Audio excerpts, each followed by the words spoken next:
Good day, class. Let us now continue our discussion. For some problems, it is more convenient to reduce the force system acting on a body into a simpler form by replacing that system with its equivalent consisting only of a single force and couple moment, which is known as the force-couple system. To visualize this concept, consider this force system. If we are given this point A and required to create an equivalent system in where there must be a single force acting only on the body and only on this point, then we need to find a way to transfer the given force F to point A. We can do that by recalling one of the axioms of mechanics, which states that it is possible to add new set of forces without changing the effect of the original system. With that statement, we can now add these two forces since their net effect is zero. So with this new system, we can now combine these two forces into a couple moment, leaving us with force F acting on point A. Therefore, the original force system can now be converted into this force-couple system. The magnitude of couple moment is still obtained by multiplying the given force F and the perpendicular distance between the lines of action of the couple. Take note that although a couple moment is a free vector, it is a common practice to place it on the specified point of the problem. This system is considered equivalent with the original system because the net effect of this system in terms of translation and rotation is just the same with the net effect produced by the original system.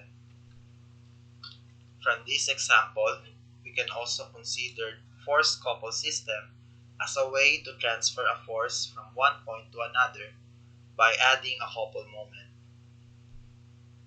To further understand the force-couple system, let us now solve some sample problems. For our first problem, we are given two forces acting at point A and we are asked to transfer the resultant force R from point A to point B using force-couple system. M sub B is denoted as the corresponding couple moment in transferring the resultant force. Let's start by solving the magnitude of the resultant. Based on the given, we only have one force acting along the horizontal, which means R sub x is equal to 1.5 kilonewtons. Along vertical, we can also conclude that R sub y is equal to 2.598 kilonewtons. With the sign of these components, we can also conclude that the resultant lies within the first quadrant. We determine now the quadrant so that later we can draw correctly the resultant. Next, we solve for the magnitude of the resultant, and then by substitution, we get that R has a magnitude of 3 kilonewtons, and we can now draw the resultant. Next, let's solve for the corresponding moment at point B as we transfer the resultant. This means that M sub B is equal to R times D, and that the distance D can be indicated in the figure by extending first the line of action of the resultant and then intersect point B by another line that is perpendicular with the line of action of the resultant. Although we know the magnitude of the resultant, the value of length D is still unknown. To obtain its value, we will first solve for the angle theta and then get this length Z by applying tangent function, then solve for x by deducting the value of Z from the given 4 meters, and finally with the value of x, we will apply the sine function to get the value of d. Using the force components, we can compute for angle theta, which is equal to 60 degrees. Using that angle, we can now solve for z by referring in this triangle, which is 2 meters divided by tangent theta, or 60 degrees. Therefore, z is equal to 1.155 meters. So using this value, we can now solve for x, which is 4 meters minus z, or equal to 2.845 meters. Finally, with the value of x, we can refer to this triangle and express d equal to x times sine theta. So by substitution, we can now get that d is equal to 2.464 meters.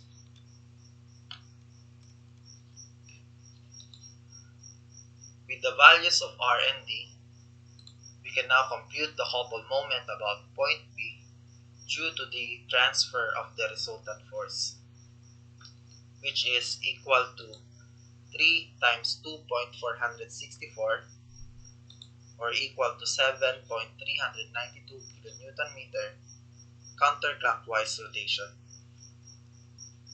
Therefore, the final answer for this problem must consist of a new drawing of the given body, acted only by the obtained magnitudes and directions of force couple system.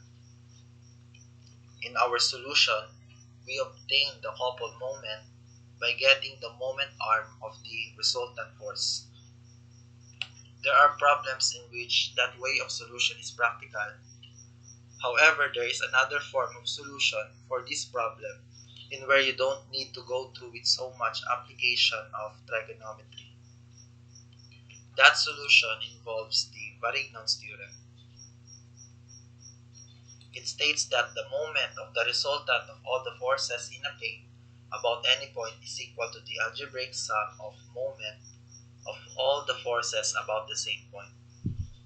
Or mathematically, we can express this theorem as follows, in where the total moment obtained by multiplying the resultant with its corresponding moment arm is equal to the sum of each moment produced by each force component with their corresponding moment arms.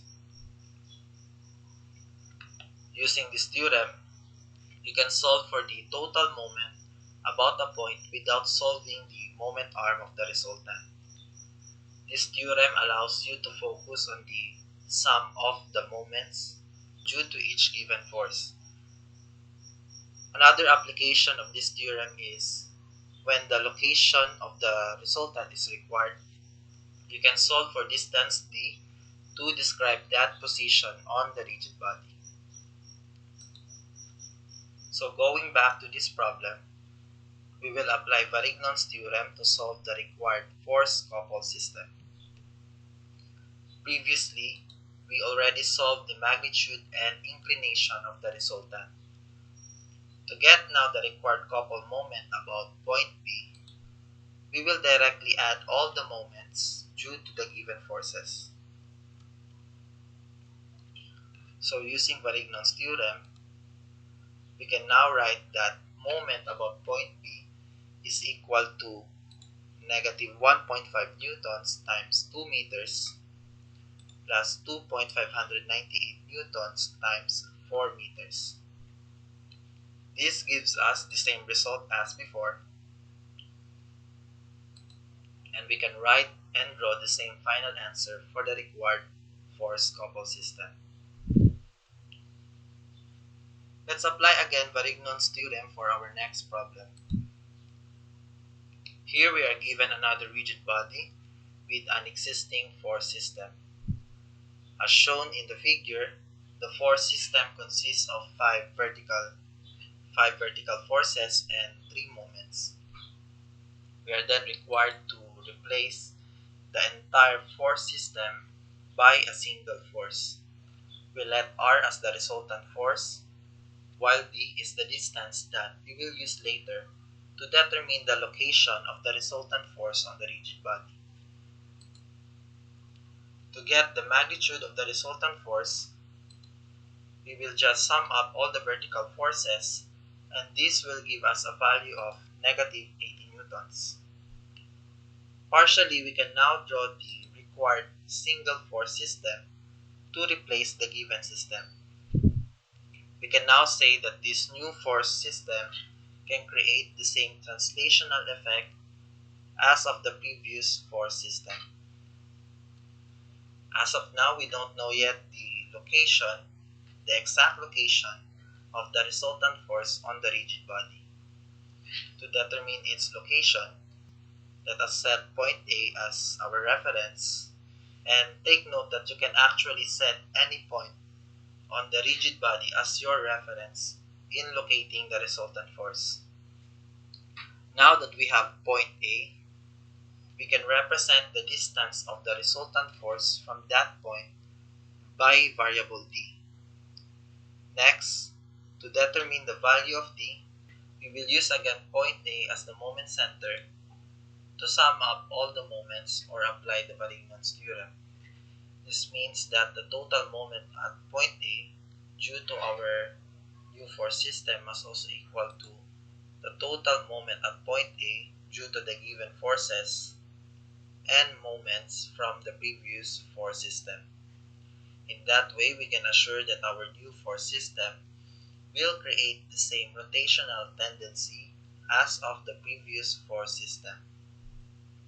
By substitution, we now have negative 80 times d is equal to, first, let's start with moments due to the vertical forces, which is 50 newtons times 0 moment arm plus negative 40 newtons times 1 meter plus 30 newtons times 2 meters plus 20 newtons times 3 meters plus negative 40 newtons times 4 meters. Again, the signs are based on our set convention for moments. Then we also add the existing moments, which is negative 85 plus 65 plus negative 90. Solving now for d, we get that d is equal to 2.375 meters. Therefore, our final answer must consist of this drawing for the required single force system. Take note that this single force system is another equivalent force system that you can create aside from the force coupled system that was discussed previously. When solving for an equivalent force system, you must see to it that the rotational and translational effect are still conserved after the conversion. I hope you learned something new today. Keep learning, keep the faith, and God bless future engineers.